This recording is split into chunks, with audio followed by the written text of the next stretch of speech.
Megadeth frontman Dave Mustaine singled out the Call of Ktulu as his favorite song that he co-wrote back in the early Metallica days. He tells LA Weekly, "I like Phantom Lord and Metal Militia because they are very interesting songs.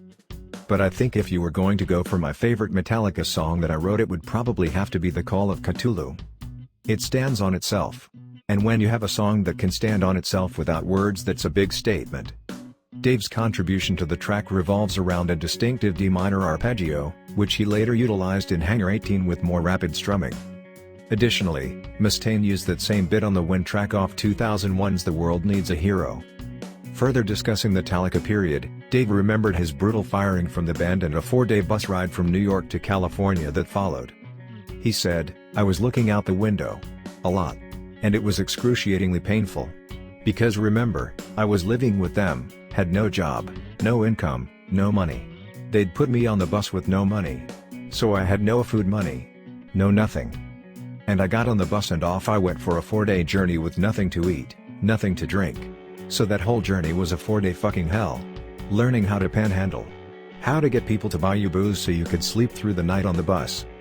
When you go into the bus station and the bus would stop and wait for another driver and you just pray to God you don't sleep through the connection and shit like that. Because I'd never done anything like that before in my life. It's different if you know what to do and where to go. And if you have money. Money's the key to all your problems. But if you can't even make a phone call? It's pretty fucked up." There has always been controversy over who is, or was the best Megadeth guitarist, but with Mustaine he is pretty clued up on it, as he ranked them all in a tweet not so long ago. As you can see, the rundown doesn't feature Megadeth's original second guitarist Greg Handevidt, who was in the band only in 1983, nor Slayer's Kerry King, who spent a brief period in the Death Fold during 1984, but does include Mike Albert, who performed as a touring member and temporary replacement for Chris Poland in 1985. As Kiko is the number one in this list, he did have some great things to say about him in an interview explaining to Rev 96.7. "I've been really fortunate to play with many great guitar players, but Kiko, every day, it's just a new experience seeing how deep his knowledge of playing is. Some other guitar players I've played with were really great at what they did, but their depth was only in one genre. For example, Chris Poland is a remarkable jazz player, and I had to kind of teach him metal, because he didn't know anything about it. And Marty was very much into metal but also had a lot of Middle Eastern playing styles. Now Kiko has metal, he's got bossa nova, he's got classical, flamenco, so many other different styles, the possibilities are endless. And I think that's evident on this new record, Dystopia. The guitar playing went up considerably from the last record." Who is your favorite Megadeth guitarist? And would you agree with Dave Mustaine's opinion? Tell us your thoughts in the comments below. Dave Mustaine says that his initial vision for Megadeth was to destroy Metallica. Asked by a fan earlier this year on Twitter what his measure of success was when starting Megadeth and what his vision for the band was, Dave responded, "My measure of success was if I ate that day or not, and my vision was destroy Metallica and stop living in a van. Good thing I got over my animosity for leaving the band. I'm glad we reconciled. Where's the big 4 shows?" Mustaine was a member of Metallica for less than 2 years, from 1981 to 1983, before being dismissed and replaced by Kirk Hammett. He went on to form Megadeth and achieve worldwide success on his own. Mustaine feuded with the members of Metallica for more than 2 decades before finally patching things up over the last few years. He has jammed with his ex-bandmates on several occasions during Big 4 shows and at Metallica's 30th anniversary concerts in 2011. He also recently expressed the struggles he had with escaping Metallica's shadow, saying, "It wasn't easy escaping from Metallica's shadow. It takes effort and energy to get a band off the ground, never mind when you have an enormous band stepping on top of your head every time you get above water."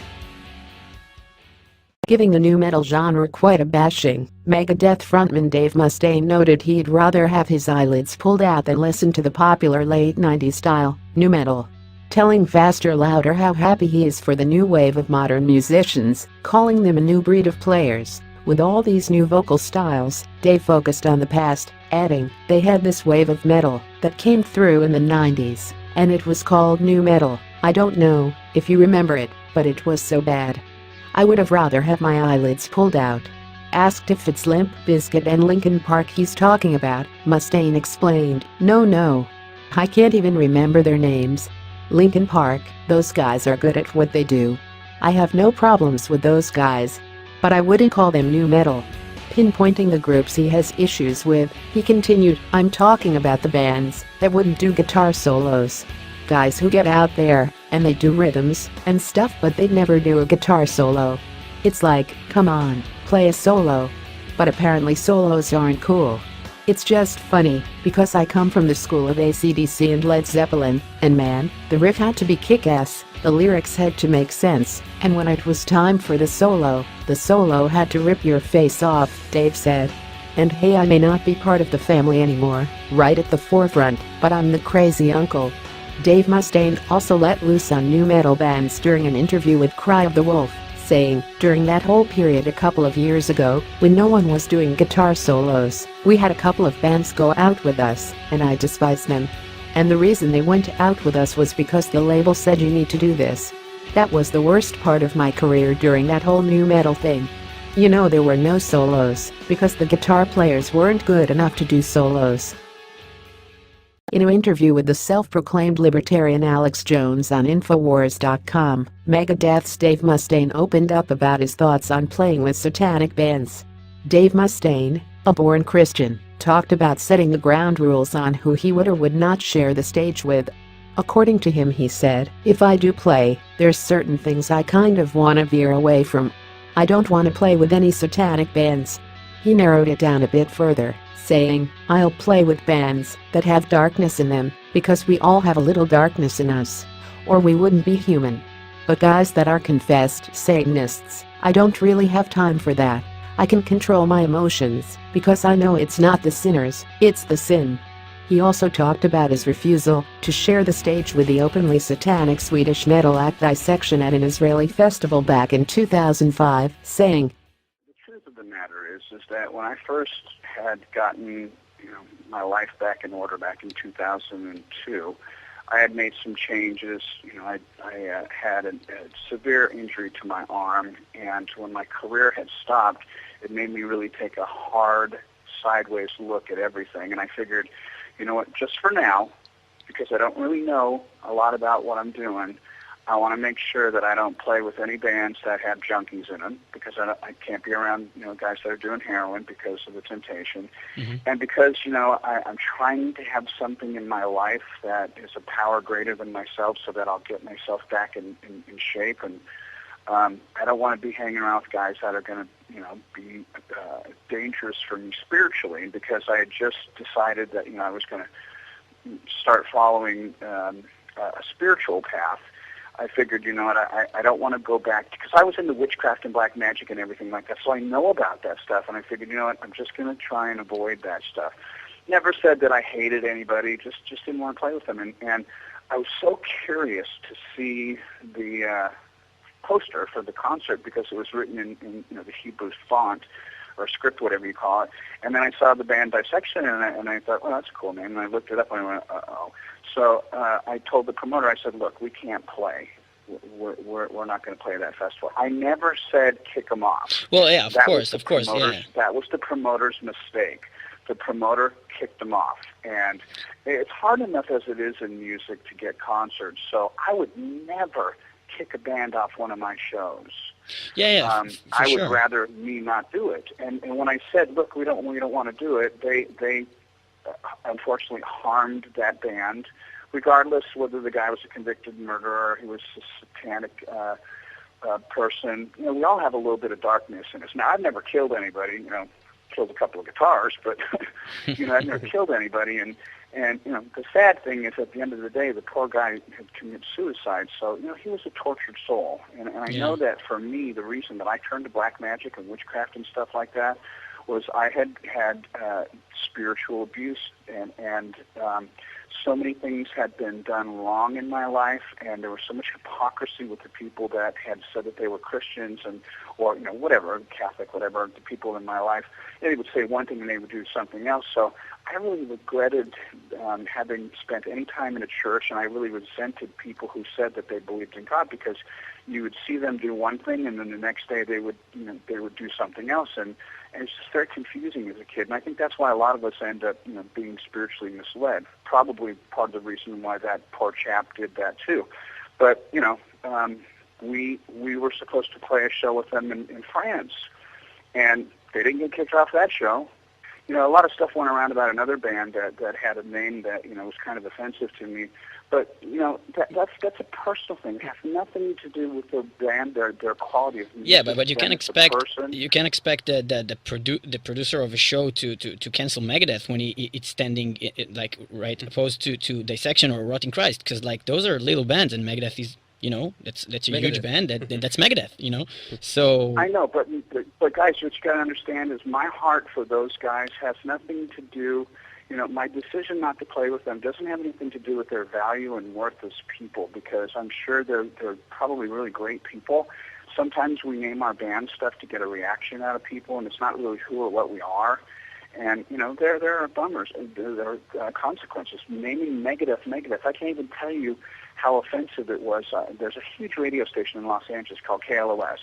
And we had done a song, and after the song was over, they go, and that was a cover of an old Alice Cooper song. Coming up next, they didn't even say our name. Mm-hmm. They wouldn't say Megadeth on the radio. So it has nothing to do with the person's worth or anything like that, because I believe we're all valuable, and it's just a personal preference that I had at the time. I've learned a lot more now. So, if the opportunity came up to play with bands that were contrary to what my personal, political, spiritual, or any kind of moral values that I have, that's something between me and my relationship with God, and I don't push that on anybody anymore. At the beginning, I didn't know, and I wanted to play it safe. And I think that anybody who would judge me and say, oh, well, you know what, Dave made a huge mistake. He just joined a new club, and he didn't know all the rules, so instead of breaking the rules, he said, fuck you to everybody. That's not me, man. I like to do things right. So I played it safe. I learned a lot about it, and I've opened my mind up to it. Dave Mustaine shared his thoughts on Meshuggah after getting to hear the band a bit more often during ongoing joint tour with Megadeth, telling Cat Rock, "They're really exciting. It's not even because the drumming is so complicated, really it's just 4/4 timing the majority of the time. But the way the songs are, and how unique they are, they take on a characteristic of their own. You could so easily get lost trying to follow. What do they call that? Algebra metal or something like that? All these timings and stuff like that.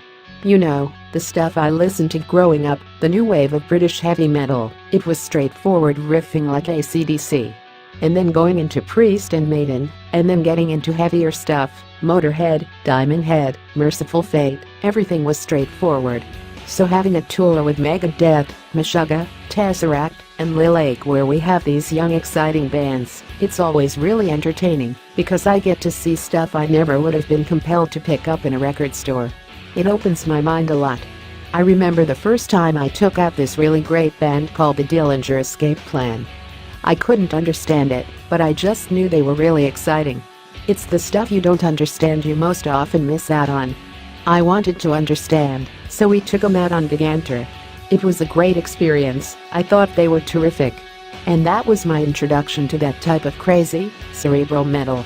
He also talked about drummer Dirk Verburen, saying, "As good as Adler was, Dirk's feet are more advanced. I didn't think that was possible, because Chris is such a great drummer. There's a reason why Chris recommended Dirk, and I love him for that. I think that he's a really solid friend for making that recommendation, cause a lot of guys wouldn't do that. He's a true friend, and I was stoked having him in the studio. Dirk is one of the most pleasant, easy to get along with guys I've ever met in my life. I'll walk up to him, and he'll smile, and lean forward, and pat me on the back. He goes, 'How's it going, buddy?' I could say, 'Oh man, anything.' 'Oh, okay buddy.' He smiles and pats me, cause he's just a happy guy.